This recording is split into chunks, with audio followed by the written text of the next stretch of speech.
The strongest Awakener squad in the world, God's Legion, faces off against the SSS rank Demon King, Belphegor, a creature wielding 5 elemental powers. As Andy leads the squad forward, Belphegor unleashes a deafening roar, his monstrous presence shaking the battlefield. Their mission is clear: assist the supreme authority, known only as God, in purging high-level demon lairs. This is the 100th such lair they've faced. Han Xiaolin, a L-rank cloud mage, begins by freezing the area with a spell Glacier World, then follows it with healing spells and a mix of lightning magic to attack the demon. L-rank missions are the highest in difficulty, but they've been promised a short break once this one is completed. Luke Xian, God's Legion support and an L-rank galaxy conductor, activates Starfall gravitational pull. This boost enhances their strength by 200%, doubles their speed, and multiplies gravity output by 100 times. Magical chaos erupts as their abilities collide across the battlefield. With the stage prepared, Andy steps forward and finishes the monster in one clean, sweeping strike. He stands tall, having just defeated Belphegor. As the captain warrior of God's Legion and an L-rank nuclear element holy swordsman, Andy had led them to yet another swift victory. Despite the success, the mage complains that the battle ended too quickly to be satisfying. Bao Li, less concerned, says she might go hunt a few demon lairs just for fun. This mission had been rated top tier, with their entire squad deployed. The others begin asking Andy if he too finds it odd that it ended so easily, especially considering how much pressure they'd been under beforehand. Andy thinks quietly, remembering how the intel described Belphegor as a unique demon king, one with 5 elements and an unknown skill. Suddenly, one of the female teammates approaches Andy and teasingly asks whether, now that they're getting some time off, he plans to treat everyone to a big meal. She jokes that she'd even be fine if only she gets invited. Andy chuckles, pats her cheek, and replies that he'll gather everyone at their usual hangout in the holy city. She sighs internally, realizing she missed another chance to surprise him. The mage quips that maybe Andy just doesn't understand women at all. Andy then pauses and asks whether that guy had followed them. The others reply that he stayed behind to clean up the aftermath and didn't participate in the battle against Belphegor. One of them adds that he's always the slowest, and the mage mutters that he's also the biggest slacker. Suddenly, the real L-rank purification mission activates. A mysterious figure, watching from afar, initiates the sequence. Immediately, the team notices that Xiaolin is down. The figure steps forward and reveals himself as the true agent of this mission, one chosen by God. Andy tries to move, but his body is paralyzed. The traitor explains that a paralyzing powder had been mixed into their meals for the past month, and it's now taking full effect. He then activates God's skill, Flower Forbidden Tendrils. His goal is clear: to take down the strongest among them. Confused and alarmed, Andy wonders aloud what's wrong with this guy, asking himself if the man took the wrong medicine or simply went insane. Another teammate echoes the confusion, demanding to know what he's trying to do. The traitor calmly states that this is God's will, and that the true L-rank purification mission was meant to eliminate them all. As the tendrils tighten around the team, crushing them further, they scream for help. Andy remains frozen, unable to lift a finger. Desperate, he shouts, asking why the traitor wants to wipe them out. He insists that God's Legion has never done anything wrong. He pleads, wondering which god ordered this and by what right this is happening. The traitor kneels before him and quietly tells Andy that he's still as naive as ever. As he deals the final blow, he coldly asks whether a god even needs a reason to destroy his own creations. Andy, barely conscious, asks whether this is truly about a god, or if this man, who had fought beside them for years, had betrayed them by choice. He reminds him that they were comrades for over a decade and should have been like family by now, but the traitor clearly holds no such sentiment. He scorns Andy's disbelief, saying that he still doesn't understand. From the very first day they met, he explains, God had already placed the pieces on the board. They were always just pawns in a greater game. For years, the traitor played his role, building trust with them, even though it disgusted him. But he still did his job. May 22nd, 2125. All members confirmed dead. The L-rank purification mission is complete. Finally, the traitor breathes a sigh of relief. He can finally rest. As Andy sinks into darkness, a voice echoes in his mind, asking whether he would like to make a deal. Andy awakens, chained in a strange space. A figure approaches and mockingly calls him handsome. Andy immediately recognizes the being Belphegor. He demands to know how Belphegor is alive, reminding him that God's Legion defeated him. Belphegor smiles and explains that no SSS-rank demon king could be brought down so easily. He tells Andy that this place is his soul space, and that the entire Ney country is where his true life resides. Wasting no time, Belphegor offers Andy a deal. He says he can feel the hatred growing inside Andy, the same way it once festered within him. Belphegor's hidden skill, life reversion, allows one to return to the distant past, to rewrite fate. He asks Andy whether that idea interests him. Andy thinks of his fallen comrades, the joy, the laughter, and then remembers the traitor who stole all of it away. He silently decides that he wants only one thing: revenge. On that traitor, and on the gods who played them all. Belphegor grins, saying that this is the answer he expected. He tells Andy that this will be his welcoming gift, and then holds out a heart. Andy hesitates. He wonders why Belphegor would help him, and what the price might be. But Belphegor simply places the heart in his hand. The darkness begins to fade. A voice reaches Andy's ears, urging him not to fall asleep and to get up. He opens his eyes. The year is 2105. Saint He Nation. Saint Nation subsidiary, J Nation Awakener School Junior High Division. Andy gasps in disbelief. He's truly back. Back to a time before he even awakened. The lady scolds Andy, saying that while it's one thing to mess around in class on a regular day, the fact that he's still asleep when they're supposed to be choosing professions that afternoon is starting to get seriously annoying. She orders him to stand at the back of the class. As Andy rises, he immediately recognizes the woman standing before him, Teacher Huang. The realization hits him hard. He's back in junior high. He's really been reborn. Andy begins to wonder if this is the result of Belphegor's ability. If it is, then it's beyond anything he imagined, unbelievable and incredible. His eyes scan the room. These classmates, he hasn't seen them in almost 20 years. Huang resumes the lesson and reminds the class to pay attention. She explains that there are 5 elemental powers in their world: light, lightning, fire, cloud, core, and star. However, she notes each person can only possess one elemental type. She uses herself as an example, stating that she holds the rarest of them all, the cloud element. She goes on to explain that depending on how the elemental energy combines with an individual's body, awakeners are divided into 3 general types: combat, utility, and special. Thanks to the variation of elements and categories, countless professions have emerged over time. Huang describes how their school's top guild is made up of a star mage, a cloud warrior, a core bard, and a lightning assassin. She tells the students that to even be considered for awakening already puts them ahead of most people. They are surrounded by applause and praise in their prime. However, she emphasizes that today is their most important day. She explains that there are nearly 100 known awakened professions, categorized by quality: dust, firefly, abyss, and skyglow, from the lowest to the highest. And for every person, the chance to awaken a profession comes only once. She reminds them that this afternoon, when their profession is determined, their status in the world will be sealed. After class, Andy takes a moment to look around and realizes just how much he missed this time of his life. This was where he had first awakened. Then he notices a kid falling down. It wasn't an accident. A group of rowdy students is pushing him around, trying to show off. One of them laughs, sneering that these kinds of people are just trash who need artificial help to awaken. Another grips the fallen boy's wrist and starts crushing it, asking how dare he block their way. The bully mocks him further, wondering if the kid thinks he's special just because he's about to awaken. He makes it clear that in front of someone like himself, someone with a red quality profession,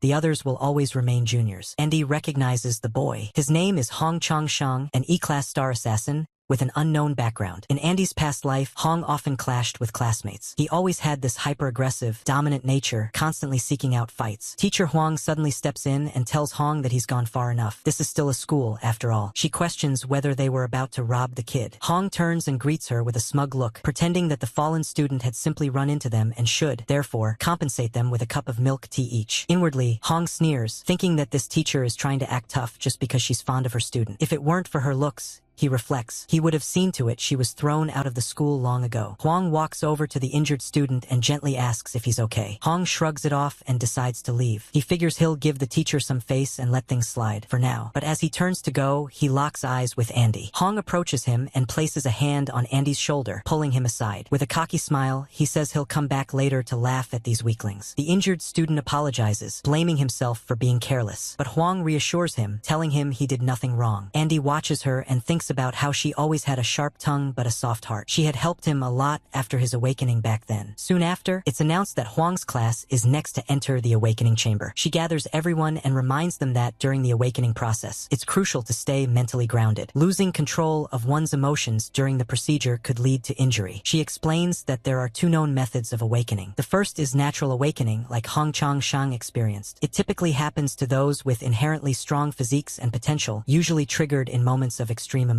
The second is through the awakening special chamber, a marvel of modern science, designed to artificially catalyze emotions and adrenaline, facilitating an artificial awakening. Because this opportunity only comes once, and the outcome is entirely random, awakening one's profession is considered the most pivotal moment in determining one's fate. Soon, it's Andy's turn. Huang looks at him and urges him to focus, not to act like he did during class. He needs to be serious now. Andy nods and tells her that he knows exactly what he's doing. In his previous life, he had awakened as an E-class core warrior, a dust-quality profession. Because of that, he was looked down upon and bullied. It was only much later, after advancing to Class S, that he awakened the rarest type. He believes he still holds the core element within him, but he wonders what profession he will awaken this time. As he steps into the chamber, a message flashes before him. Awakening system has detected an error. And he freezes. Something is different. The system reports that 5 elements have been detected within him. Even Andy is stunned. Something inside him feels heated, strange, unfamiliar. Then, a second message appears. Infinite awakening system activated. The system spirals into chaos the moment it detects Andy's condition. He possesses 5 elemental types within his body. A message appears, informing him that he now has the unprecedented ability to activate any class from any element as his initial profession. Thereafter, as he gathers energy from a specific element, he will have the option to either acquire a new random class related to that element or upgrade his existing one. Andy reads the message, trying to process it. He frowns and quietly wonders what element accumulation even means. But as he thinks more about it, the meaning becomes clear. Not only does he get to choose the element and profession he's awakening with, he can later acquire more classes as he continues to grow, classes of any quality. Dust, Firefly, Abyss, Skyglow, even the special class tier. However, he notes that only his first class can be manually chosen. The rest will be assigned randomly once he has built up enough elemental energy. Then, from the shadows of the chamber, Belphegor appears once again. He calmly says he's here to give Andy another hand. Andy stares at him in disbelief, wondering how Belphegor is still alive. But then it hits him. This power, this system, this second chance, all of it was thanks to him. Belphegor is the one who gave him the power of infinite awakening. A final system message flashes before him. Once Andy selects his initial class, all elemental energy bars will reset. He needs to choose carefully. Outside the chamber, the students start whispering among themselves, confused by the delay. Some mutter about why Andy is taking so long. Finally, the door opens and Andy steps out. Teacher Huang rushes toward him, eyes sparkling with anticipation, and asks what class he awakened. But Andy puts on a dejected expression and quietly apologizes. He tells her he awakened as a nuclear warrior, the lowest green quality class. Huang's face stiffens with disappointment for a moment, but then she forces a reassuring smile and tells him it's okay. Even with a green quality profession, there have been many exceptional people. She encourages him not to give up and says the world still has room for someone like him. Andy tells her there's no need to sugarcoat it, but Huang gently replies that she understands how disheartened he must feel. For now, she simply urges him to rest. Awakening takes a toll on the body. Just then, a familiar voice bursts into laughter. The bully from earlier, Hong Chong Sheng, claps mockingly and repeats Huang's words with exaggerated cheer, sarcastically echoing that if Andy works hard, the world won't let him down. He laughs even harder, remarking that he once thought Teacher Huang was competent, but now he wonders how someone capable could spew such idealistic nonsense. He claims she's lying to protect Andy, hiding the real truth. In this world, dust tier quality means you're at the very bottom. That's just how it is. According to him, God only chooses the strong, and the weak are born to be crushed. At the mention of God, Andy's expression darkens. A storm brews in his chest. Teacher Huang narrows her eyes and demands to know why Hong is still there. But Hong only smirks and says that dust tier awakeners should now take their proper place, in the back row where they belong. He then turns to the teacher and casually asks why that should be surprising. He starts explaining, with the arrogance of someone who believes he's simply stating facts, that those without strength, background, or a future are always pushed aside. The strong get better resources, better training, and more opportunities, and in return, they only become stronger. He declares that dust-tier weaklings are destined from the moment of awakening to be nothing more than expendable soldiers in the Awakener system. What's this talk of hard work or hidden genius? It's all fantasy. Everyone's life, he says, is decided at birth. He raises his hand, gesturing around the room, and calls the school a microcosm of the real world. Then, turning back to Huang, he says that even she, with her Firefly tier profession, is barely hanging on, nothing more than a freeloader. And as for dust tier students like Andy, he tells them they should go home early and stop wasting government funds. But before he can say another word, Andy grabs his water cup and splashes the contents right into Hong's face. Hong stumbles back, stunned, and demands to know what Andy thinks he's doing. Andy stares him down and calmly replies that he simply doesn't like listening to him talk. The bully wipes his face, lips curling into a feral grin. Then, without warning, he lunges forward with a punch, his strength amplified by awakened power. The teacher tries to intervene, shouting for him to stop, but her voice trails behind the moment. Hong attacks using Starthorn Thrust, a raw and aggressive strike typical of star assassins. He growls that Andy has just asked for death, but to his utter shock, Andy begins channeling his own energy. A warm glow surrounds him. In a flash, he blocks the incoming attack. The blow is not just stopped, it's reflected. Hong is sent flying backwards, tumbling across the floor and crashing into the dust. He lifts his head, dazed, and sees Andy standing tall, holding a glowing light-infused sword in hand. The weapon shimmers with a subtle pulse, and the entire room goes silent. The watching students erupt in whispers. None of them can believe what just happened. They murmur in disbelief, trying to understand how Andy, a newly awakened green tier class, could possibly do that. Andy explains that the nuclear warrior class comes with a basic light sword, which grants 20 attack power and 20 evasion. He says he just got used to it. Still dazed, Hong staggers to his feet and starts laughing again. He insists Andy must have gotten lucky, that it was just a fluke. He reminds everyone that he is abyss tier on an entirely different level. Andy, he claims, is nothing but low-grade trash. But Andy calmly says that wasn't luck. Even teacher Huang is shocked. She steps forward and confirms that what Andy used was Gibalg, a top-tier movement technique exclusive to warrior classes. She explains to the class that Gibalg activates the instant a maximum attack is received. If timed perfectly,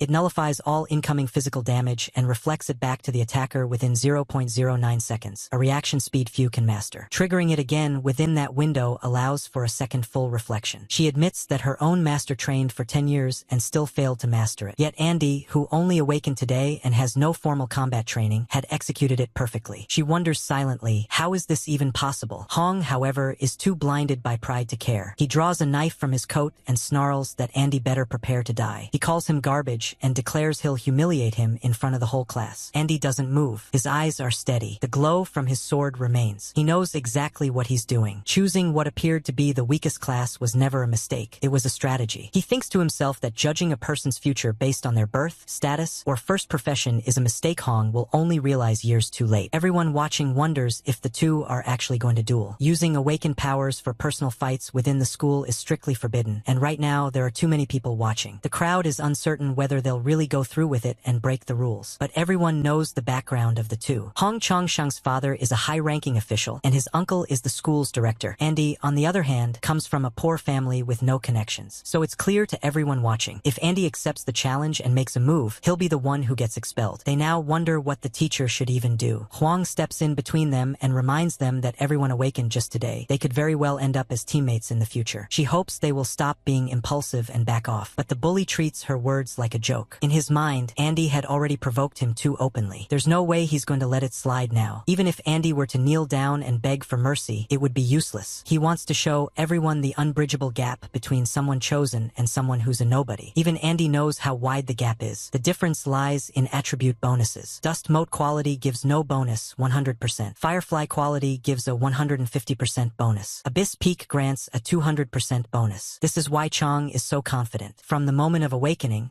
someone with Abyss Peak quality has double the attributes of someone with Dust Mote quality. It's a gap that simply can't be closed. Whether it's strength or social status, Andy is completely overwhelmed. That's what the teacher believes and what everyone else believes too. So they wonder why Andy would provoke someone stronger. People like Hong Chongshang are indeed detestable, but in this society, they think survival demands avoidance, not confrontation. One must learn to swallow their pride. Knowing when to yield and when to resist is the key to surviving. Direct confrontation, they believe, is foolish and leads only to deeper humiliation. As these thoughts swirl among the crowd, Chong charges forward with his knife. Huang shouts for Andy to be careful. The teacher wonders if Andy will attempt to block, but blocking costs stamina, and Chang's attack power is high, his speed too fast. According to the teacher, there's no way Andy can respond in time. Even the bully expects an awkward dodge, wanting to see how Andy scrambles this time. But Andy isn't even thinking about dodging. He questions internally why he would bother at all, and then activates Flash Step. When the haste skill reaches 100%, Flash Step can be triggered. It allows one to pass through obstacles instantly. As a result, Chong doesn't even get to land his strike. He's left surprised, unsure of how and when he missed his target. Then, turning around, he sees Andy standing behind him and realizes he's the one who got injured. He can't comprehend it. How could trash like Andy have done this? Everyone around is shocked. To them, it looked like Chong simply fell over on his own. Some even laugh, thinking maybe he slipped. Even the teacher didn't see what happened. Meanwhile, a girl silently observes everything. The moment Chong attacked, she notes, Andy activated the advanced warrior exclusive skill, Flash Step. Something must have happened in that instant. But what? How did he manage to strike so effectively in such a short time? Whatever it was, it ended the fight in a single hit. The class monitor, Chi-In, watches closely. She realizes that Andy not only mastered the highest level usage of basic warrior skills, but was also able to apply them fluidly in actual combat. She isn't the only one trying to make sense of it. Others, too, wonder what happened. Why did Hong Chongshang fall so easily. Why did Andy break the rules in front of everyone? Suddenly, a notification appears in front of Andy. Experience increased. Class EXP plus 50. Current EXP 50 out of 1000. Elemental accumulation plus 50 starfall points for heavily wounding an E-rank elemental opponent. Andy confirms his suspicion, using his class in combat grants experience. Defeating elemental opponents also rewards elemental points, but 50 points isn't much. He realizes he needs to clear monster dungeons to level up faster. The bully, still lying on the ground, is seething. He shouts at Andy not to think he can just walk away. Grabbing his sword, he rushes Andy again from behind, but a loud voice booms, "That's enough!" It's Hong Liang, the director of Awakening Academy Junior High, and the bully's uncle. He asks if they're not embarrassed enough already. Then he tells the crowd to disperse, saying everyone must be tired from today's awakening and should go home, report their classes to their families, and rest. It's the weekend, after all. The mention of home causes Andy to pause. But then the director turns toward Andy and questions him sharply. Does he not know that the school strictly forbids fighting with awakened powers? Andy doesn't answer. His thoughts drift. Because he reincarnated, he didn't react right away. He's gone back 20 years, which means they're all still alive. It's May 22nd, 2105, Awakening Day. But something else happened that day. He's ashamed for forgetting such a crucial detail. It's the most important thing, and he ignored it. Ignoring the director's scolding, he breaks into a run. The director and Huang simply watch him go. Then the director points at Huang, telling her to keep her student under control. He says he'll let this incident slide for today. Huang bows and apologizes. Later, in the director's office, the bully complains. He says he would never have lost if not for some unexpected problems. The director cuts him off and calls it nonsense. He asks if he even knows what that kid did. Right before Chang could make contact, Andy used the advanced skill flash step. But more importantly, just before he vanished, he found the weakest point in Chang's body and struck it with precision. It left Chang completely defenseless. And all of it, every action, was executed using just basic warrior skills. The director admits that even with 15 years of battlefield experience, he might not have been able to use those techniques as skillfully. He compares the fight to a professional gamer toying with a max-level elementary schooler using only basic controls. He concludes that Andy is far from ordinary. Meanwhile, Andy is still running. If there's anything he must do after reincarnating besides seeking revenge, it's this one thing. As he reaches a certain location, he remembers the figure he once saw, a man shrouded in a dark aura. Back then, he was helpless. But now, even if it kills him, he must stop what's about to happen. There's a guy just chilling in front of the TV, his wife next to him. Outside the window, Andy is watching them quietly. After a moment, he heads inside. They notice him right away and mention how early he's back from school. But the second Andy sees his mom, he gets overwhelmed with emotion. It just hits him how lucky he is that she's still alive. She's all smiles, happy to see him too, completely unaware of what's about to happen. She tells him she's cooking his favorite hot and sour noodles. Andy, though, says he feels like eating pickled fish today. She laughs a little and says that'll be for tomorrow since today's meal is already cooking. But Andy really pushes for it. He wants it today badly. Seeing how serious he is, she gives in. Andy then says he'll tag along with her. But his dad cuts in, saying there's no need, she can go by herself. He also complains that Andy didn't even bother to say hi to him. Then the dad brings up Awakening Day, clearly excited, and asks what Andy awakened as. He even starts getting the drinks ready, saying he finished work early just to celebrate. Andy just tells him flatly that it didn't happen today. Things took too long, and they couldn't even figure out what class he got. That hits the dad like a slap. He snaps, wondering why Andy came home early then. He starts comparing him to someone else's kid who awakened as a firefly tier. Says both of them, him and Andy, are useless. He had hoped Andy would awaken as at least a deep mountain tier like he did back in the day,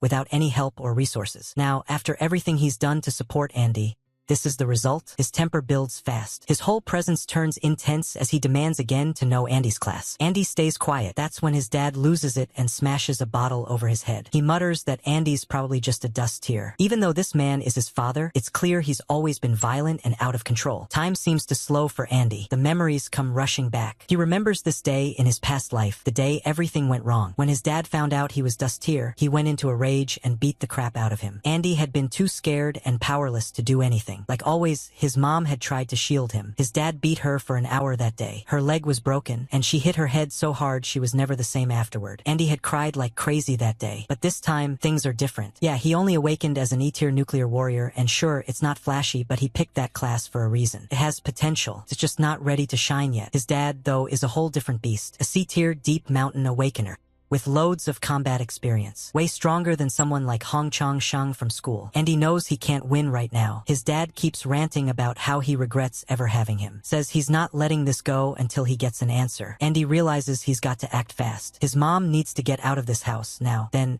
Out of nowhere, he hears something drop. A bag. His mom's back already. Way earlier than expected. He's surprised. Maybe she hurried back for his sake. She tells him she couldn't let him go hungry, so she came back early. But instead of appreciating it, the dad just snarls at her, saying she should take a look at the useless kid she gave birth to. Later, we cut to a guy talking about the person sitting near him, apparently the first green class evolver he's ever come across. Normally, a class has to be at least blue and reach A rank before evolution's even possible. So now, this guy's brain is doing flips like, how did someone evolve this early? And even crazier, he's starting to wonder if that evolution skipped straight from green to platinum gold, a 1 in a million kind of jump. He's burning with curiosity, especially since this place they're in, it's not your regular holding cell. This is where only death row inmates are brought in. But the guy across from him, who looks a lot like Andy, doesn't really care what others are thinking. He just mutters that the man he took down deserved it, because the last thing he could tolerate was someone beating his mom to that point. He still remembers it clearly, how it all unfolded right in front of his eyes. His father had been completely consumed by rage.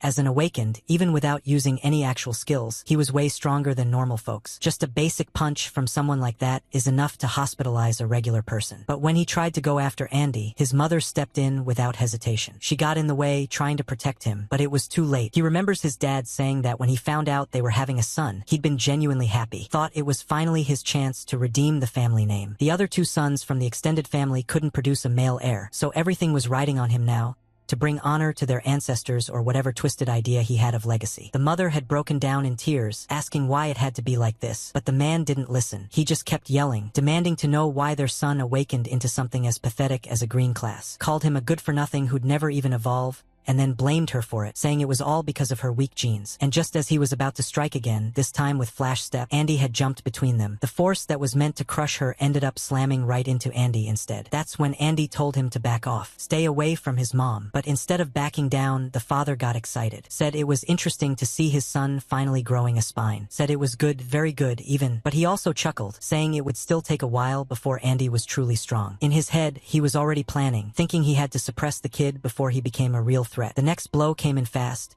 and even though Andy tried to block it, his sword snapped clean in two. The attack tore through his defense like paper. The gap in their strength was just too massive. Andy's ribs screamed in pain, on the verge of breaking. But his father wasn't the kind to tolerate defiance. So he went all in and used heavy black thunder on Andy, all while the boy was still standing there, trying to protect his mother. The man had turned into a monster. Andy, in that moment, realized something terrifying. He couldn't even dodge anymore. His body just couldn't take it. His mother stood there, eyes wide with horror, unable to do anything. Then the father, now looking barely human, asked if Andy was being too reckless, like this was just some fun little spar. But Andy had already made up his mind. He wasn't moving. No more running. No more crying. The father noticed the change. Admitted Andy finally had some backbone. But in his twisted way of thinking, that just made it more satisfying to break him. In his eyes, Andy was still just a weakling with a useless class. Someone better off gone from this world. But Andy wasn't going to let the same tragedy happen again. Not this time. His dad sneered, saying just because Andy had awakened didn't mean he was some hotshot. Then he grabbed a nearby chair, ready to smash it over Andy, all while mocking him, saying he doesn't even recognize his own dad anymore. But then,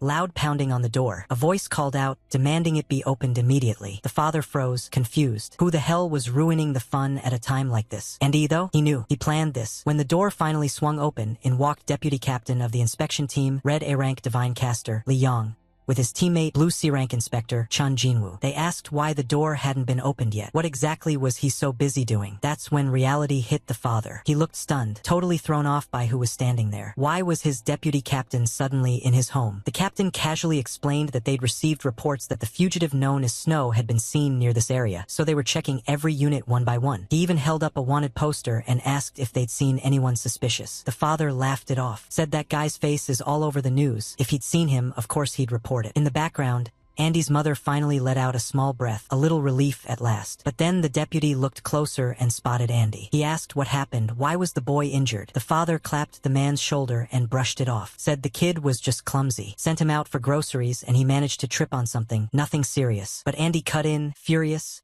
and told the truth. His father had hit him. The room went silent. The father froze, clearly not expecting Andy to speak up like that. About 18 minutes ago, downstairs, Andy had made a call from a small shop across the street. He told them he saw someone going into Building A of ZU Mansion who looked exactly like Snow, the same guy who's been all over the internet. Now, in the present, Andy's thinking back to that call. It's what brought the inspection team to this floor. If the security team finds out Snow might be here, they'll definitely respond in full force. Andy figured they'd investigate eventually, but he didn't expect them to act this fast. Still, it looks like he has just enough time. Then, one of the deputies turns to Andy's father and asks if what the kid said is actually true. The father just laughs nervously and says he was just joking around. How could he ever hurt his own son? Says it breaks his heart just thinking about it. But before he can finish his sentence, Andy cuts in, calmly listing off all the injuries. His arm was hit by a stool, his head got smacked with a wine bottle, he got punched here, kicked there. All of it visible and verifiable right now. Both the deputy and the father go quiet, not sure how to respond. Andy goes on to explain that under the Divine Canon Awakened Management Regulations, Chapter 8, Article 4, any awakened person who can't control their violent impulses and harms others has to be detained immediately. The penalty is 15 days in an awakened prison. The deputies are shocked that this kid not only knows the law, but can recite it like a pro. The father loses it and shouts Andy's name, but the deputy quickly steps in and tells him to calm down. He introduces himself as Li Yong from the inspector team and says that he's placing him under arrest. He reminds him of his right to remain silent. As the father continues yelling and cursing at Andy, the deputies hold him down, warning him that if he resists, they'll use force. Even while being dragged out, the father won't stop screaming. Once he's finally gone, the whole room feels lighter. Andy's mom rushes forward and hugs him tightly, and Andy comforts her, telling her everything's going to be okay now. In his mind, he's just glad he was able to protect her this time. 15 days, that's how long he's got. He quietly tells his mom that this is the last time anything like this will happen. He'll use these days to get stronger. He's not letting this pain go to waste. Unseen by anyone, he'd swiped the safe key from his dad, the same key his father once betrayed his own teammates for. That very thing had helped Andy climb from the bottom of the E rank to C rank in his last life. He heads to the safe, hidden in the most secret corner of his room. Nobody else in his family even knows it exists. In his previous life, he only found out about it after he died. This time, with the safe, he plans to swallow the demon's Denver. It's the only way to upgrade his profession now. Problem is, all demon dens are controlled by the Divine Guild, and without being in a guild himself, Andy can't enter most of them. His only choices are school-managed ones or the few that remain hidden. We cut to Andy finding one of those, an undiscovered, hidden demon Denver. He knows that he needs to move fast. He has to get stronger than anyone else, and fast. The demon den is full of monsters. Fighting them gives you experience, boosts your level, and increases your combat ability. It's the only path forward. The profession levels go from E, D, C, B up to A. It's May 22nd, 2105, Friday, 2202. Meanwhile, back at the inspector detention room, some officers are discussing how this case had the whole team on edge. Even the vice captain had been dispatched, and still, they found nothing. They wonder if it was just a false alarm, but agree that when it comes to rebels, they can't afford to take any chances. If Snow actually shows up on the anniversary day, it'll be a major disaster. One of them mentions that the captain might be returning early, but the other quickly shuts him up, saying that's above their pay grade. Cut to Andy's father in the holding cell. He yells out, trying to catch the vice captain's attention. He pleads for mercy, swearing it's his first time and he'll never do it again. He even tries to bring up the vice captain's wife, how his buddies run the best postnatal care center in Chusey County. The deputy stops him, asking if he's seriously trying to bribe the inspection team now. Turns out, the father used to be part of a guild himself. It's hard to believe how far he's fallen. They warn him that if he keeps pushing it and gets caught bribing officials, this won't just be a case of detention anymore. He should just rest up. He's being transferred to the awakened prison tomorrow.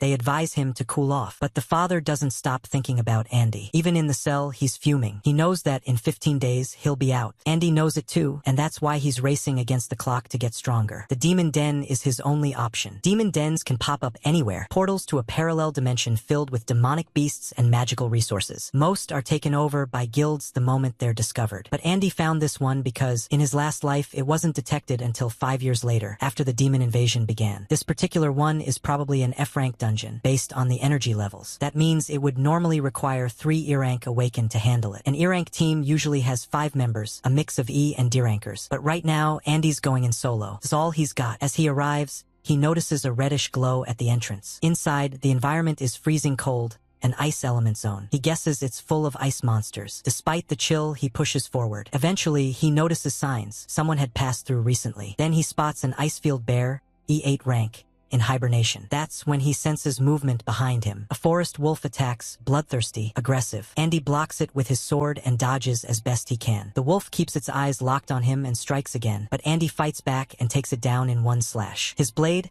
A rare A-rank Kuinwu blade forged from Kuinwu stone is something you can't even find on the market. It fills the gap in his current combat abilities. It's insanely sharp, has lifesteal and armor penetration stats, but beast defenses are still crazy tough. Even if you hit a vital spot, it can take 3 to 4 strikes to bring one down. Andy starts missing the old days when he was L-rank, when things were simpler. Now, as an E-rank, it'll take killing at least 20 wolves just to level up once. And you need 10 levels to go from E to D. Then more wolves show up. He hears barking echoing through the icy cave. It's a full pack, hungry and fierce. And leading them is their king, a level 4 cloud element beast.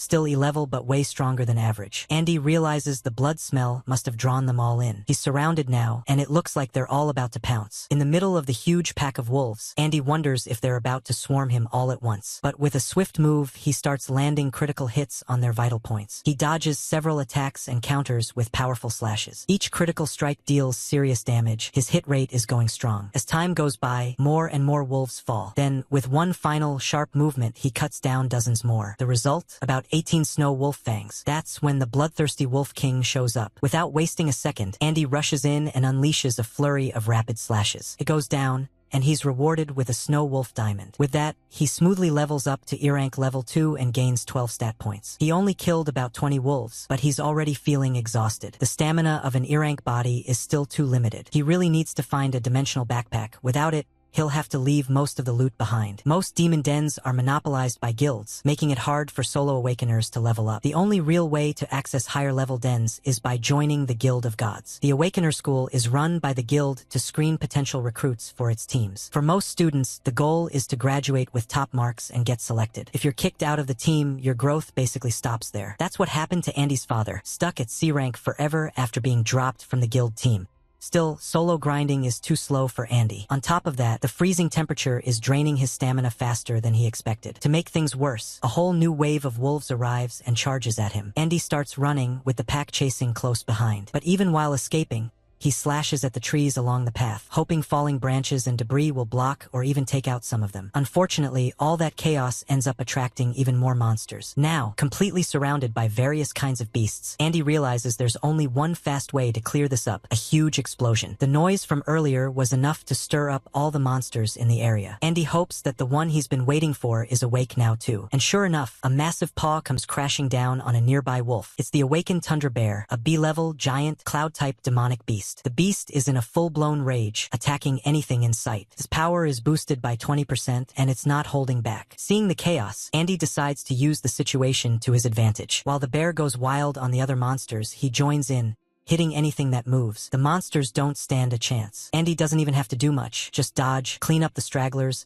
and collect the drops. Notifications keep popping up. He's gaining EXP fast and picking up loot from the fallen wolves. E-rank beasts may be aggressive, but they're not exactly smart. Soon enough, Andy levels up to E-rank level 4 and earns 12 stat points to distribute as he likes. This bear is doing more than just rampaging. It's unintentionally drawing all the aggro and saving Andy a ton of stamina. But to actually get the EXP from any kill, he still has to land the final hit. If not, all the effort goes to waste. Behind him, more monsters are still lurking, waiting for their turn to pounce. And even with the bear's help, Andy is seriously worn out. It's time to wrap this up and move on to the next phase. He grips his sword tightly. After causing this much destruction, the area's barely holding up. The ice is thinning, the battlefield's on the edge. And then, with one solid strike to the ground, he draws the attention of the monster bear and all the others. As the slash hits, a thin crack spreads across the icy surface. Andy had been paying close attention to the surroundings. This wasn't just any frozen battlefield. It was actually an ice bridge connecting two canyons. The crack deepens just enough. The monsters tumble through it, falling into the abyss below. They're wiped out instantly. The flood of EXP from the mass takedown pushes Andy all the way to level 7. He smirks. Most of the demonic beasts are gone now. Just a few remain behind him, including that massive bear. With the stamina he has left,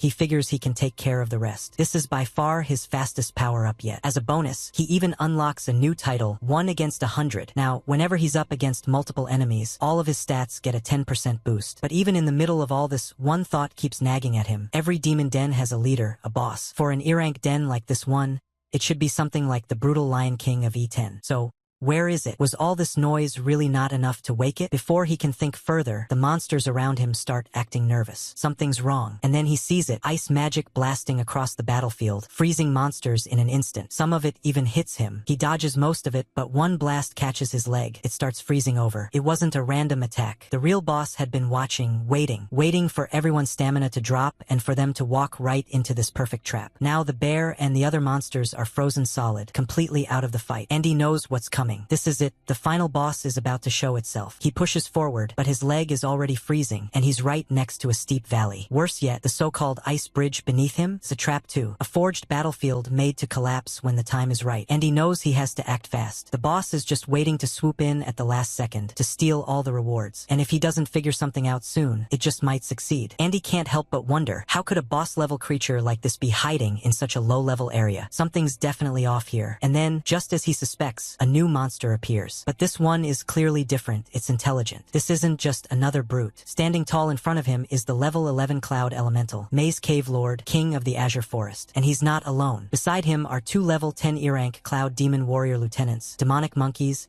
agile and dangerous. One of them locks eyes with Andy and smirks. That smirk says it all. It's already sizing him up, confident, almost mocking him. Andy, still frozen from the earlier ice attack, feels the tension rising. His body stiff, locked in place. Slowly, the ice spreads completely over him. Now he's trapped, helpless. If this keeps up, he'll lose all body heat soon. The monkeys start moving, getting ready to strike. Andy's mind races. He knows he only has one option left, but he has to choose fast. One of the monkeys is already mid-air, fist ready to smash into him. Then, crack! The ice right above Andy shatters just in time. As the monkey's punch connects, something unexpected happens. Andy manages to block. And not just any block. He redirects the entire force of the monkey's blow right back at it. The mage watching from above clearly didn't see that coming. It flinches, visibly shaken by the counter. But pulling that off took everything Andy had. Breaking the ice drained an enormous amount of his stamina. To do it, he had to use a special skill, Shatter, a high-tier awakened ability that channels all the user's energy to instantly break free from any controlled state, but at a heavy cost. Now, Andy won't be able to cast another high-level spell anytime soon. He'll need time to recover, and more importantly, he can't afford to get frozen again. Luckily, the mage seems to have a cooldown too. That freezing spell was powerful, and from the looks of it, it can't be spammed. Andy figures he's got a window, a small one, to turn things around, but then the mage raises its hand again, starting a new spell. Andy immediately feels a shift. Something's wrong. The bear that had gone berserk earlier, it's now standing beside the wolves, and all of them are staring him down, roaring, unified. Is the mage trying to control them? Andy can feel the pressure mounting. That bear is massive, and its roar alone sends a chill down his spine. This is bad, really bad. He might have been able to handle the monkeys, maybe even the wolves, but all of them together, led by a mage and a berserk bear, that's pushing it. He grips his weapon tighter, knowing he's got to make this next move count. Above him, the mage stands like a conductor orchestrating the chaos, as the army of monkeys, wolves, and the bear waits for its signal. Andy knows if more enemies show up now, there's no way he's surviving this. And right then, the monkeys make their move, charging in, weapons raised. Andy blocks the hit. His chances of winning here, basically zero. But even so, he keeps fighting with everything he's got. More monkeys start charging toward him, weapons raised, eyes glowing with bloodlust. Andy slams his sword into the ground. It's no use. His strength is gone. He drops to one knee, breathing heavy. Then the bear starts moving slow, heavy steps shaking the frozen ground as it approaches him like an executioner. Andy forces himself back with a quick roll, landing on his feet just in time. He glares up at the beast, his body freezing, muscles stiff, breath visible in the icy air. The cold is draining him fast. He's surrounded. It's not just a fight anymore, it's survival. And then the mage starts smirking. He raises a hand, Ice Storm Raid. Andy's heart sinks. That was the one attack he'd been dreading the most. He didn't expect the cooldown to be so short. If that spell hits him again and freezes him, it's over. But Andy's been through this kind of thing before. In his past life, he faced so many near-death situations that he developed a sense, a gut instinct for survival, for spotting the one thread of opportunity in the middle of chaos. And right now, he sees only two options. Option 1, stay and keep fighting. But his stamina is gone. Even if he tanks the hits, he won't last long against high-level demon beasts swarming him from all sides. Option 2, run. Jump off the edge of the cliff into the valley below. Risky? Definitely. But it's his only shot. His legs already partly frozen. Then the ice creeps up fast, wrapping around his whole body again. But this time, he's already made his decision. The monsters freeze in shock as Andy, now encased in ice, throws himself backward, off the cliff. Even the monkey mage look stunned. None of them expected that. Down he goes, falling fast, like a block of ice plummeting through the air. Meanwhile, somewhere far away, in the quiet of a small house, Andy's mom walks into his room. She thinks he's just sleeping in. It is the weekend, after all, but the bed's empty. And then she sees it, a letter. Her heart sinks. This isn't right. If Andy was just going to a friend's house,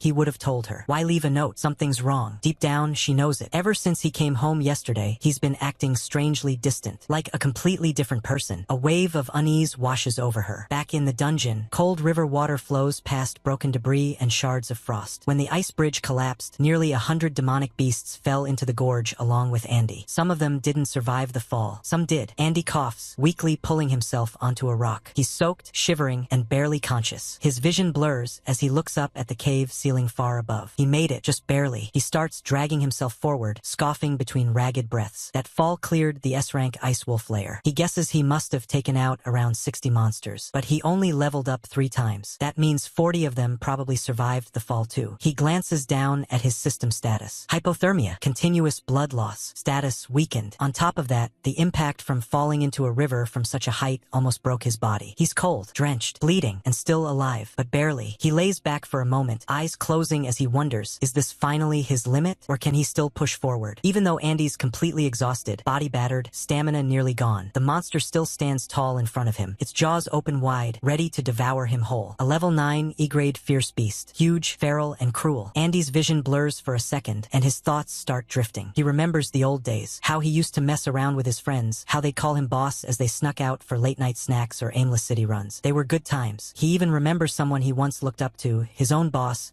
back when he wasn't strong yet. His mother's face flashes through his mind too. The way she used to fuss over his injuries, gently asking if it hurt. No matter how bad things were, she was always there, always worried. But now there's no one here to care, just enemies. Enemies who stand in front of him, mocking him, laughing, taunting him like he's a joke. One of them, the one who betrayed him, the one who ruined everything, his own father. They say he's finished, that he's reached his limit, and maybe that's true. But Andy doesn't accept it. He tells himself he can't have limits. Not anymore. Not in this life. There's no room for regrets. So as the lion beast lunges and its jaws close in, Andy suddenly grabs hold of its fangs, stopping it mid-bite. Even the monster looks surprised. With rage burning in his eyes, Andy growls that he won't let it happen again. Not the pain, not the failure, not the helplessness. He's already lost once, already died once. So this time, no more mercy. He kicks the monster square in the jaw with every bit of strength left in his body, sending it flying backward. He's still shaking, still tired, but somehow he's standing. And then something shifts. An aura begins to form around him, pulsing, alive. The beast rises again, snarling, but now Andy doesn't flinch. He's changed. A phrase echoes in his mind. Only desperation can trigger a professional's advancement. And that's exactly what this is. Soloing a demon cave, drawing out magical beasts, jumping off a cliff. All of it, every crazy move was part of pushing himself past the edge. And now, it's working. He's finally awakened his aura. No matter how many enemies surround him, whether they're ahead or behind, it doesn't matter anymore. He's ready. The lion beast charges again, its broken fangs glinting as it roars. But Andy's not the same guy it tried to eat a few minutes ago. This time, he's faster, stronger, sharper. This time, it's his turn. Every desperate situation he's thrown himself into, he did it to chase this exact feeling. That high, that rush, that unshakable determination that only comes when everything's on the line. And now, he feels it again. That surge of adrenaline, that fire in his veins. This is what rebirth feels like. The system blares a notice. Class advancement failed. Conditions not met. Andy clenches his fists, annoyed,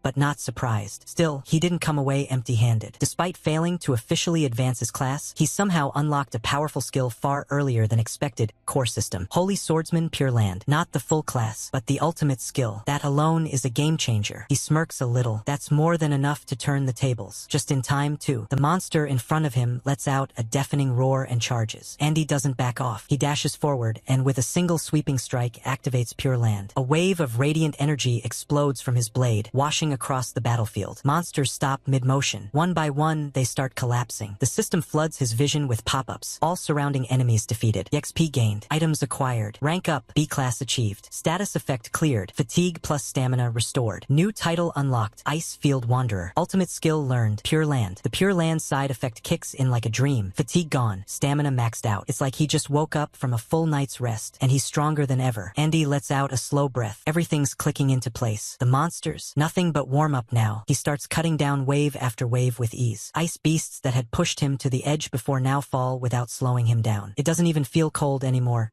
thanks to the Ice Field Wanderer title, his freeze resistance is through the roof. As he levels up again, level 9 now, he's starting to feel like he's becoming the kind of monster his enemies used to fear. He reflects on Pure Land's mechanics. The skill stores all the damage and fatigue he takes, and then releases it in one massive area-wide strike. It's not just powerful, it's strategic. The more desperate the situation, the deadlier the payoff. And the passive effect? Continuous stamina and fatigue recovery. He couldn't have asked for a better gift. Time is blurry now. Andy has no idea how long he's been in the dungeon. But one thought starts weighing heavy again. He needs to get back soon. His mom's probably worried sick by now. He climbs a jagged cliff, pushing through layers of frost and shattered rock, and finally reaches the top. There, standing quietly in the center of a snowy plateau, is a worn-down structure, something between a shrine and a small temple. Inside it, a familiar figure sits in meditation. A demon monkey, but not just any, the one he's been hunting. As Andy steps forward, the monkey's eyes snap open. It senses him immediately, and chaos erupts. But Andy doesn't even flinch. His sword is already out. He's been waiting for this. He narrows his eyes and tells the creature, calm but cold. They meet again. He's at level 10 now, and after defeating the carved ice field bear, he's no longer the same guy who had to jump off a cliff to survive. No, now he's the predator, and this monkey's going down next. Perfect time to hype the video up. I would really appreciate it. Back home, Andy's mother paces around, growing more and more anxious. She keeps glancing at the clock, wondering why Andy hasn't come back yet. He's never usually this late. She's already cooked his favorite meal, setting the table and hoping he'll walk through the door any second. A part of her hopes he's just being reckless again, not hurt. She mutters under her breath, wishing he wouldn't push himself too hard. But Andy has no idea about any of that right now. He's deep inside a dungeon, locked in a brutal showdown with his toughest enemy yet, the monkey mage bastard he's been chasing. The monkey's not alone, of course. There's a whole squad of them guarding the area, but Andy has already taken out a good number. Still, the mage is holding his ground behind the pack, watching carefully. The moment the mage locks eyes with Andy, he lifts a finger and signals. One of the monkeys immediately launches at him. Andy reacts in a flash, blocking the blow and countering with a clean, brutal slash that sends the monkey crashing into the floor. Down in one hit, the mage's expression shifts.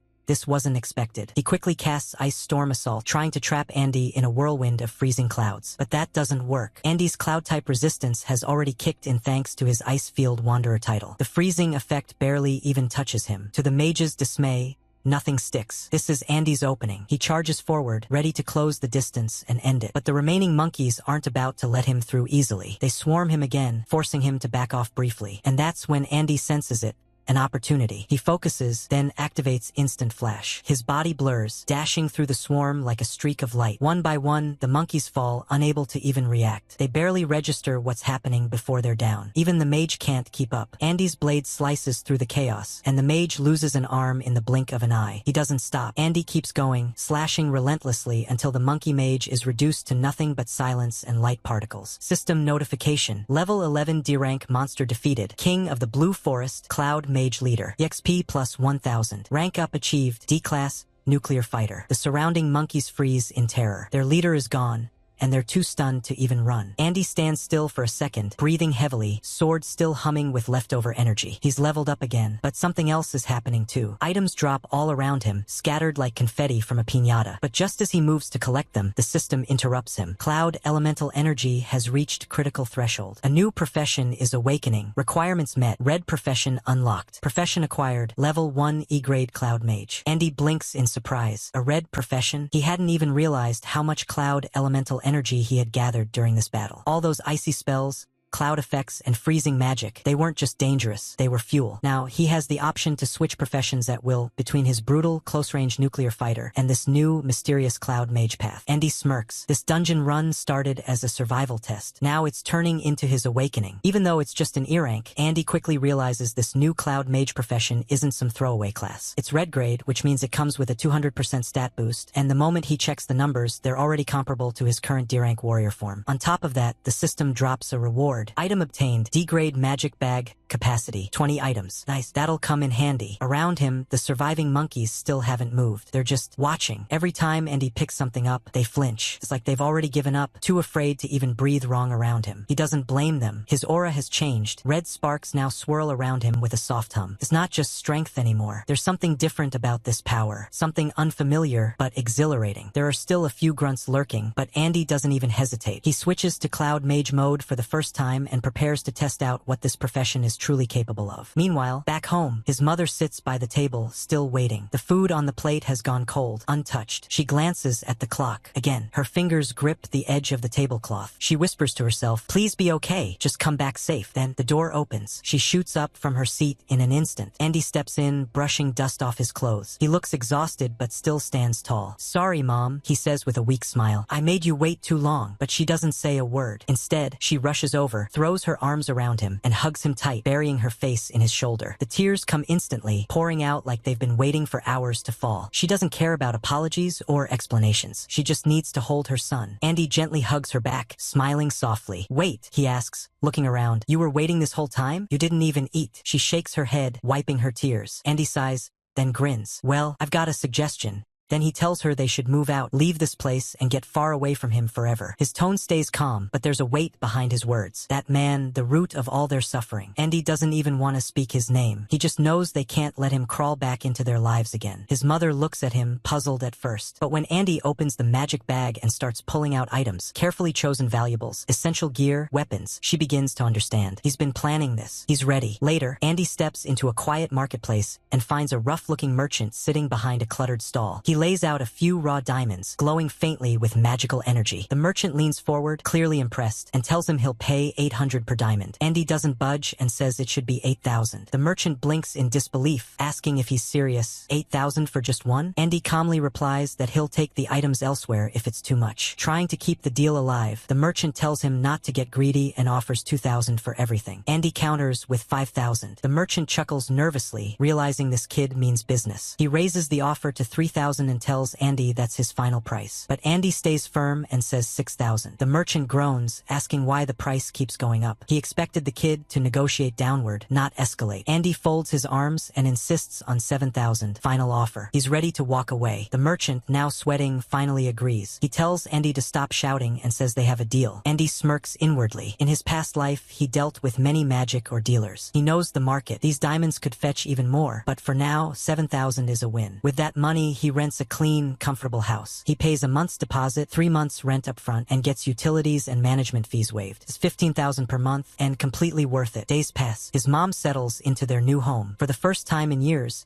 she seems truly happy. She smiles while cooking, keeps the windows open, and her body no longer holds that constant tension. Andy leans against the hallway wall and watches her quietly. It's been so long since he saw her this relaxed. In his previous life, she never got to enjoy a single peaceful day. But now, Andy is determined to make sure she gets many. Still, he remains on edge. Despite reaching D rank, awakening a new cloud mage profession, and solving their housing issue, that looming threat still exists. That man could reappear anytime and destroy everything. Until that danger is completely gone, Andy knows he can't let his guard down. So he decides he'll return to school tomorrow. It's time to figure out who's still standing and who's going to fall. For now, Andy already has a D-rank weapon, the Demon Stone, a magic-infused item that can be polished and carried around. It boosts elemental power by +40, spirit by +40, and expands magic range by 50%. With it in hand, Andy feels like he's ready to search for that thing. Later, on May 24th, 2105, Sunday at 8 p.m., in various locations, people begin stepping out of glowing portals. They approach a young man and compliment him on how much he's improved. His sister suggests he take a break and rest, placing a hand gently on his shoulder. But he smacks her hand away without hesitation. He has no interest in resting. Time is still on their side, and he'd rather dive straight into the next demon lair to get extra training. He refuses to let anyone get ahead of him. Confident and relentless, he believes that no one is improving faster than he is. He's already reached Galaxy Assassin level 3, still within E rank. In the upcoming simulated combat test, he plans to show everyone who the real genius is. That's what fuels his tireless grind. Meanwhile, elsewhere, a woman quietly observes the scene, analyzing the data. She notes that none of this year's newly awakened possess a golden tier profession. She concludes there's probably nothing surprising coming in the simulated test, nothing to look forward to. The next morning,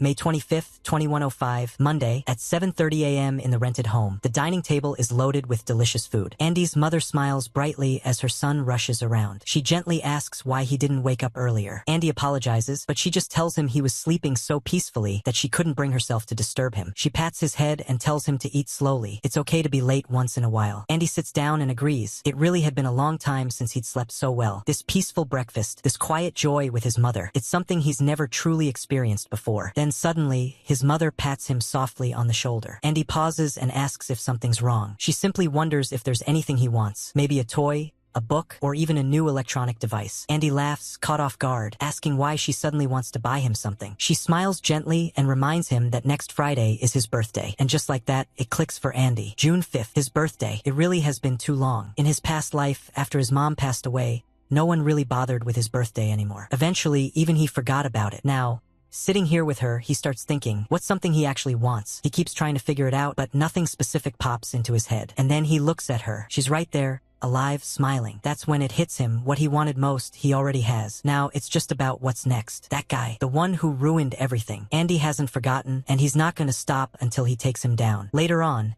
at the Awakener affiliated school, the teacher gathers the students and says it's time to get serious. The weekend's over, and now it's all about the devil's actual combat. He tells them this isn't just some normal school activity. Their school is directly linked to the Divine Guild, and the guild is keeping an eye on them. This combat test is their first real step as awakened students. It's their graduation test, and yeah, it's going to be live-streamed too. And here's the big part. Whoever does the best gets a shot at joining the journey of cultivation with the high school kids. That's a big deal. It's the one chance they have to go to the Holy He Nation, the Divine Guild's headquarters. As Andy listens, his thoughts drift. That place, he's been there before. It's where he met his master. It's also where that guy was born. They didn't really connect at first, but everything changed after Andy joined the Divine Legion. Now, if he wants to get close again, to finally settle the score, the best move is clear. Crush this test, join the journey, and get inside. Meanwhile, a kid near him starts freaking out a little. He asks if the combat's really this Friday. He's nervous but hyped. Another one mentions hearing the test will be in the Demon's Den sounds intense, and no one's totally sure if they're ready for that. The teacher just waves it off and says they're starting with the basics, field combat training, level 1. Physical training, he adds, leading them into a gravity room. First task, 10 sets of shuttle runs. The excited kid's all fired up again and says he'll do 20. Andy watches as everyone heads in with the teacher. Then he steps up and tells him he's gonna skip this room. Maybe he's got something else in mind. Something tougher. Something more like a hyperbolic time chamber, Goku style.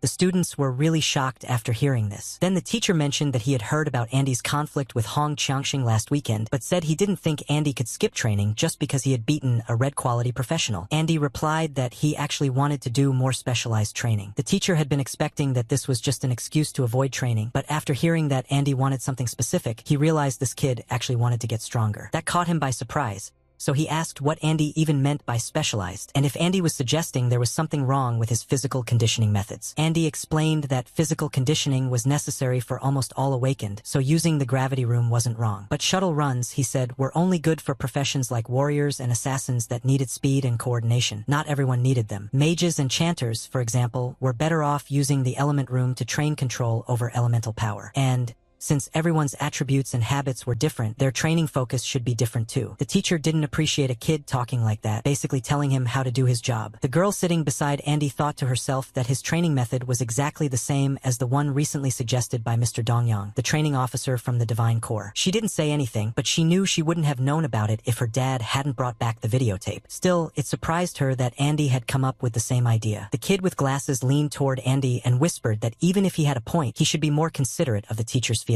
After all, he was the school's most authoritative trainer, and being so blunt wasn't really polite. But before he could say more, he froze when the teacher placed a hand on Andy's shoulder. 6:56 p.m. It turned out this teacher wasn't one of the really clueless ones. In fact, he was a great guy. He told Andy that the training method he'd suggested sounded pretty interesting, and he was genuinely happy to accommodate a student who clearly knew what he was talking about. What Andy meant was that the teacher was the one who wasn't being considerate enough. But the teacher explains that there are too many students in the school, and it's difficult to cater to everyone's specific needs in the short term. To put it bluntly, the combat simulation is basically everyone's middle school graduation performance, and if a student messes up, it could ruin their entire life. As a teacher, deciding whether to choose a student's future for them or letting them choose for themselves is a huge dilemma. Andy admits that although his family in his past life was terrible, he was lucky to meet good teachers who helped him grow without becoming too twisted. So once again, he tells the teacher to trust him, promising that he won't let them down in the graduation performance. The teacher then asks how Andy wants to train, mentioning that he awakened as a nuclear warrior. Andy requests to turn the elemental suppression in the element room to its maximum setting. The teacher and the kids can't believe he actually said that, the element room, but Andy insists, saying that even though he's a warrior, he wants his abilities to be more balanced and challenge his weaknesses. In truth, He thinks to himself that he can't just tell everyone he wants to train in another mage profession, so he has to make something up. Still, no one seems to understand or support his decision. That's when a girl raises her hand and tells the teacher she wants to practice elemental control too, since she's a mage. The teacher finally gives in, saying they can do as they please, but warns them not to embarrass him during the final assessment. 7 p.m. Later, as Andy and the girl head toward the elemental room, she suggests they practice together. Andy refuses, saying he's going into a private room. She argues that it's faster to practice with a partner, but Andy still says no. This only makes her more fired up. A kid with glasses watches them,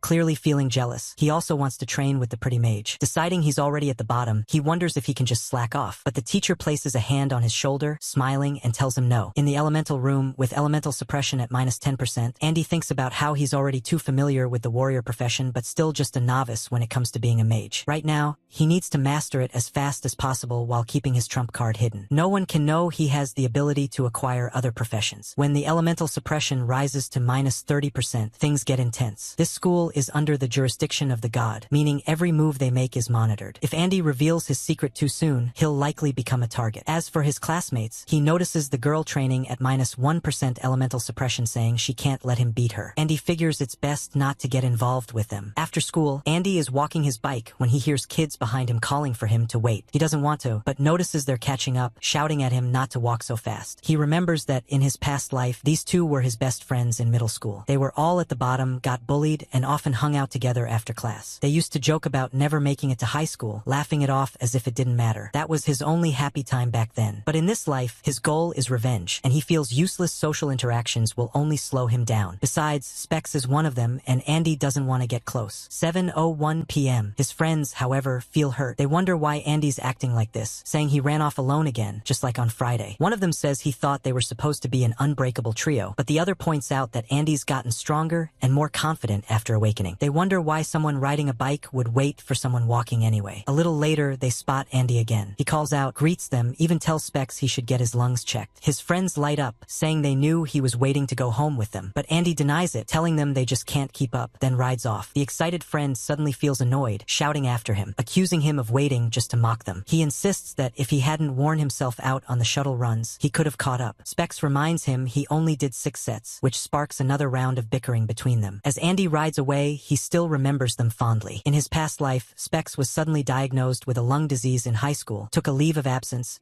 and passed away not long after. Even if they're not friends in this life, Andy still hopes he stays healthy. His friends, meanwhile, are left wondering why Andy has suddenly become so cold. To them, he's really changed. Specs, though, still feels like Andy is the same at heart. He smiles, hoping that someday they'll be able to hang out together like they used to. I wonder why isn't he helping these friends become strong as well? Maybe he doesn't want to join them along with his revenge plan because he might have thought of it as self-destructive. But still, I think these friendships can be developed further. Maybe if he had his friends close to him, then maybe no one would have betrayed him because friends don't betray. Or maybe only friends betray because the one who is not your friend won't be able to betray you. Okay. Let's just keep going. Later, at Sang Nation New Recruit Training Ground, a man talks about how he heard a new recruit who recently joined the Divine Guild has been performing exceptionally well. He tells another guy that he must be the one who broke all the records. The other guy replies that he's flattering him and says he's just here to report. On Monday, 5:25, while eating, Andy tells his mom not to go out alone from now on. He also says he'll be home early in the evenings and bring groceries. But in his mind, he knows that's not enough. He needs to give her a safer, more stable life as soon as possible. Later, at the awakened prison, prisoners line up for food, and among them is Andy's father. He exchanges a few words with someone, telling him he'll leave a certain matter to him. The guard reassures him it's all been arranged and says someone can get out tomorrow. Looks like something big is being planned, and another epic battle might be on the way. On Tuesday, on campus, Andy reflects on how he's gotten used to the mage's controls. The key is managing casting time and calculating the needed elemental power. His friend says he can do 10 sets today, pushing himself to keep up with Andy. On Wednesday, the guy with glasses is also giving his best. Later, the spec guy and the other friend wonder if they should all have dinner with Andy, but Andy says he has to get home early again. They feel he's being too cold, but as he's leaving, Andy gives them some advice. That as an archer, Their wind-up animation before skill activation is too long, and they should work on their initial movements. That gets them fired up, and they're glad for the tip. On Thursday, after school, in the school hospital, the doctor says it's a good thing the Specs kid got checked early. This kind of parasitic lung tumor can grow fast once it starts, so surgery at a major hospital is needed soon. The Specs kid thanks the doctor and says he'll book an appointment next week. 7:04 p.m. He remembers Andy telling him to get his lungs checked when he had time. If he hadn't missed a school physical, he wouldn't have added a lung CT scan at all. Now the friend with Specs is starting to get anxious. He's wondering how Andy could have known there was something wrong with his lungs. He can't figure out what even happened to Andy to make him say something like that. As he's walking down the stairs, he starts overhearing people talking nearby. They're chatting about how Qian Shang cheated again. Apparently he's already reached E-Class level 4 and is definitely going to place first in the assessment. One of them sounds surprised, asking how that's even possible since you normally have to go to a labyrinth to level up. The other guy explains that Qian Shang's family actually owns a private labyrinth, one that's specifically used to train their family's private army. The Specs friend keeps listening as they go on. They mention that the guy who provoked Qian Shang last weekend is about to be taught a lesson after school today. Another person says they knew it. There's no way Qian Shang would just take such a big loss and let it go. This time, he's armed, and since it's going to happen outside school grounds, he might be planning to take the guy down permanently. Hearing all of this, the Specs friend starts feeling really worried. If you're hyped to see what happens next, make sure you hype this video up right now. And hey, last time you guys smashed 1,000 likes, so we dropped this one quickly. Can we hit 1,500 this time?